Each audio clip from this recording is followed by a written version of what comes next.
Hey friends, I'm here to read another Easter story to you today. This one is called The Biggest Easter Basket Ever, and I hope you enjoy. Once there were two mice who fell in love with the same Easter basket, but a lot had to happen before they did.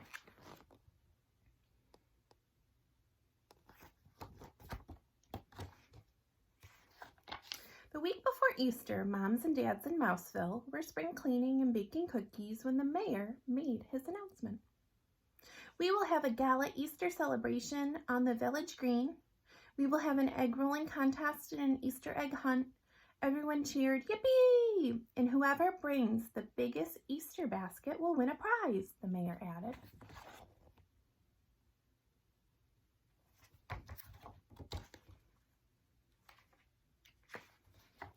Wow, said Penelope. I'm going to make mine out of bark. I'm going to make mine out of cattails, said James. Everyone in Mouseville loves cattails. I'm going to make the biggest Easter basket ever, said Clayton the house mouse. I knew you'd say that, said his friend Desmond the field mouse. But I'm the one who's going to make the biggest Easter basket ever. Oh, really, said Clayton. Yes, really, said Desmond.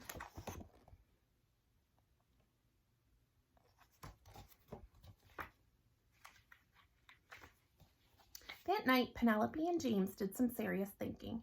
And out in the country, Clayton and Desmond did the same. It was Easter vacation, so they had no homework.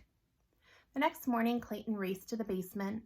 Behind the old Christmas wreath and the broken skis, he found what he wanted, the big straw Easter basket his parents had made when he was just a baby mouse.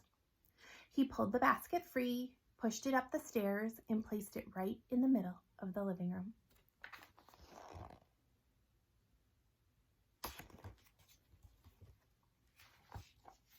Over at Desmond's, there was no basket, but he and his brother Morris were making one out of twigs.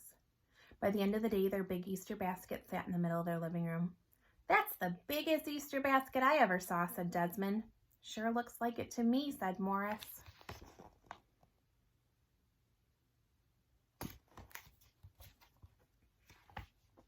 That evening, when Clayton's family came in for dinner, Dad said, Son, what's our old Easter basket doing in the middle of the living room? It's going to be the biggest Easter basket ever, said Clayton. It's going to win the town contest. But what will it have inside? Dad asked. That's important too. I hadn't thought about that, said Clayton.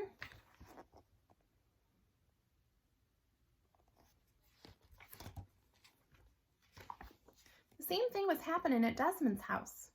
When Uncle Vernon came in for dinner, his very first words were, Desmond, what's that big basket doing in the middle of the living room? Desmond smiled. It's going to be the biggest Easter basket ever. It's going to win the town contest.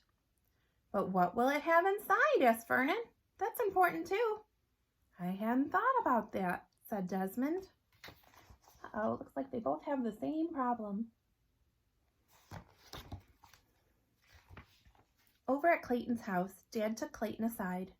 To help you find wonderful things to fill the basket, he whispered, ask the whole family. And over at Desmond's, Uncle Vernon did the same. To help you find wonderful things to fill the basket, he whispered, ask the whole family. So Clayton did, and Desmond did. And this is what happened.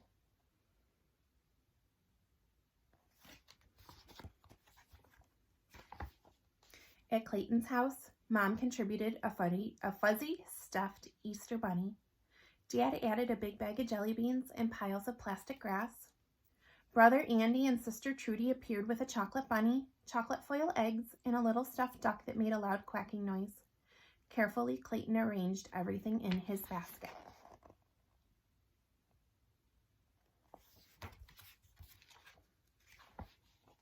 At Desmond's house, Uncle Vernon contributed his own bag of jelly beans and plastic grass. Morris added 2 marshmallow bunnies, a dancing chick with a silly grin, a big meringue egg, and a mouse family inside. Cousins from across the road sent over a dozen candle eggs. Carefully, Desmond arranged everything in his basket.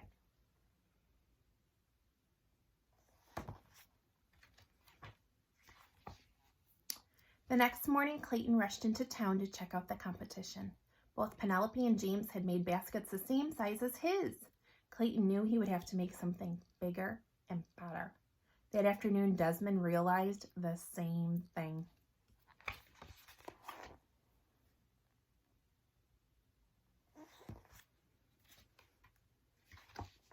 Each was certain he had to have something extra special.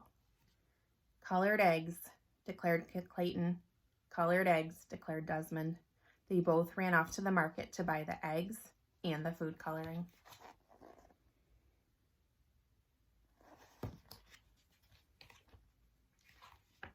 Clayton bought 5 cartons of large eggs in blue, green, and purple dye.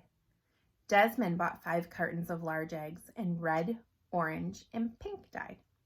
Each staggered out the door with a huge pile of boxes. They bumped into each other and fell down.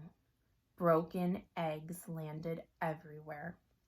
Clayton wiped one off his head and laughed. Desmond wiped one off his head and laughed. "We should make this Easter basket together," said Clayton. "No one said we couldn't," said Desmond.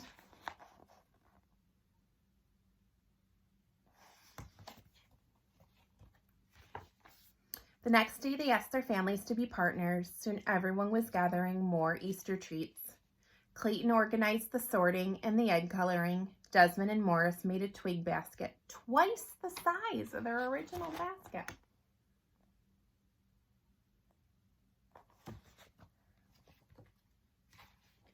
In no time, they had the biggest Easter basket ever.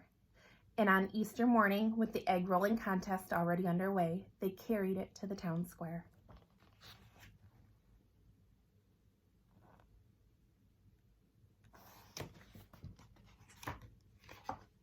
Immediately, the mayor awarded both families the prize, a giant cheese bunny.